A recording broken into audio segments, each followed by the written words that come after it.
Os hago una pregunta. ¿Creéis que el experimento de condicionamiento de Pavlov funcionaría en humanos también? Hola amigos de la ciencia, bienvenidos a un nuevo experimento social. Hoy hablaremos sobre el caso del pequeño Albert. ¡Comenzamos!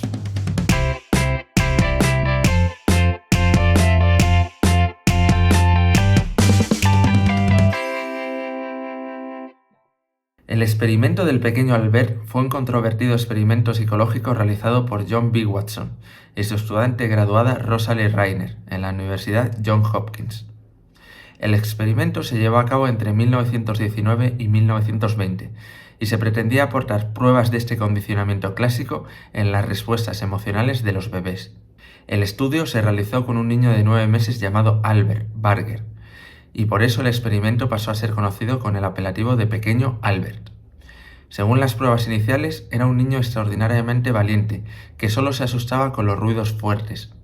Esta sesión preparatoria tuvo lugar cuando Albert tenía unos 9 meses y se testaron sus reacciones con, a priori, estímulos neutros.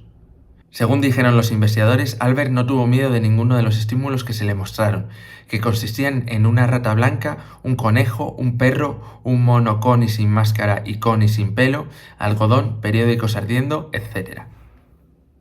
Tras obtener el permiso de la madre, los investigadores empezaron a testear el condicionamiento clásico creándole una fobia al bebé. Todo estaba preparado. Atentos al experimento porque es muy fuerte. Aproximadamente 2 meses después de la sesión inicial, Albert fue condicionado durante 2 sesiones. En total se realizaron 7 asociaciones entre una rata blanca y el sonido estridente de una barra de acero golpeada con un martillo.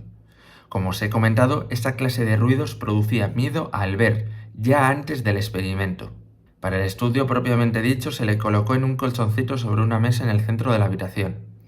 Se le puso una rata blanca de laboratorio cerca y se le permitió jugar con ella. Cuando comenzaba a tocarla, Watson y Reiner hacían un fuerte ruido a espaldas de Albert, golpeando con un martillo una barra de acero en cada contacto con la rata. Al final de la segunda sesión de condicionamiento, cuando se le mostró la rata, Albert lloró y empezó a arrastrarse tan rápidamente que fue atrapado con dificultad antes de llegar al borde de la mesa. Watson y Reiner interpretaron estas reacciones como una prueba de miedo. De hecho, el pequeño Albert solo tenía que ver la rata e inmediatamente experimentaba todos los signos del miedo. Ya no se necesitaba ningún ruido para que el bebé llorase e intentase alejarse gateando. Las 2 sesiones de condicionamiento fueron seguidas de lo que llamaron 3 sesiones de transferencia, en donde se testaba la generalización del miedo con cosas que pudieran parecerse a la rata.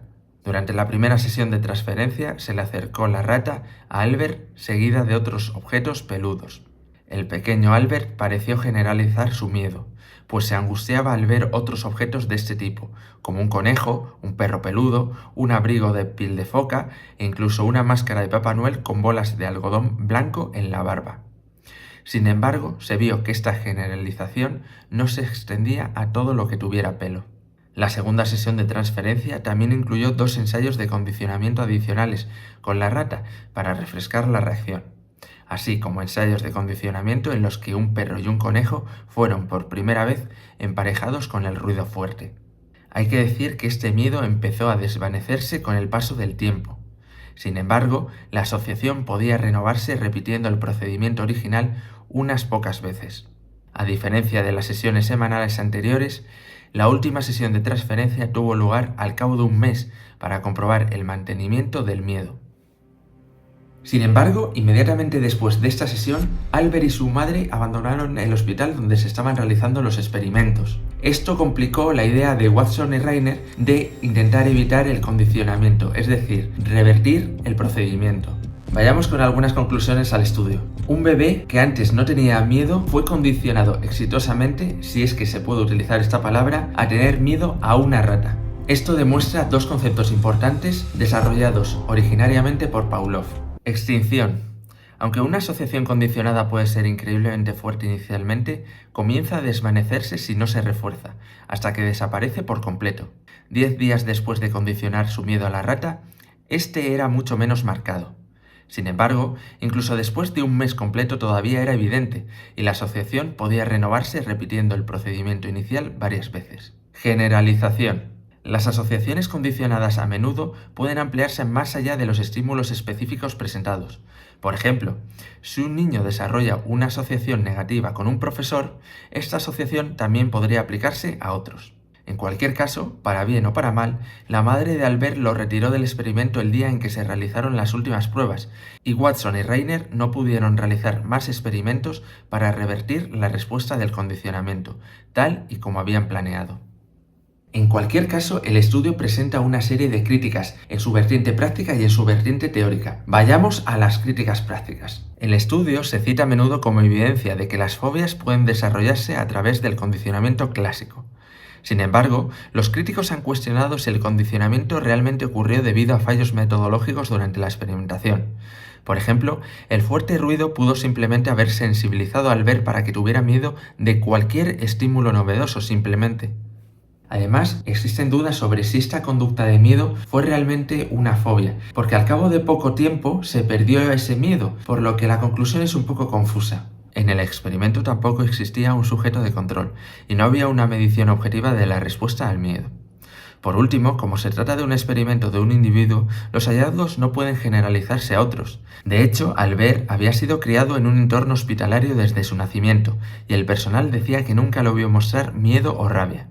Por lo tanto, es posible que el pequeño Albert respondiera de manera diferente a estas pruebas de cómo pudieran haberlo hecho otros niños pequeños. Vayamos ahora con las críticas teóricas del experimento.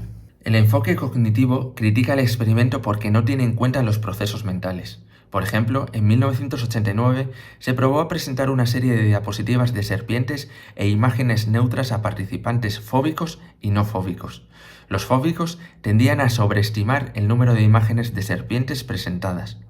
Por otra parte, el bebé solo lloró cuando le pusieron la rata en la mano, probablemente asustado. Con el conejo, el perro, el abrigo de piel y la máscara, sus reacciones podrían explicarse por la sorpresa, la desconfianza innata ante los objetos que se acercan o son desconocidos. Además, en general, las reacciones de Albert parecen estar dentro del rango normal para un bebé y pueden explicarse fácilmente sin condicionamiento. Por último, deciros que Watson dio una serie de conferencias sobre este experimento del pequeño Albert. A una de estas charlas asistió Mary Cooper Jones, lo que despertó su interés por estudiar un posgrado de psicología, y esto va a ser relevante por lo que os voy a contar ahora. Jones realizó un experimento para averiguar cómo eliminar las respuestas de miedo en los niños y estudió a un niño llamado Peter, que tenía 2 años, es decir, lo que se planeaba hacer pero no se pudo porque Albert y su madre abandonaron el experimento. Peter tenía el mismo miedo que el pequeño Albert a los conejos blancos y a los objetos peludos.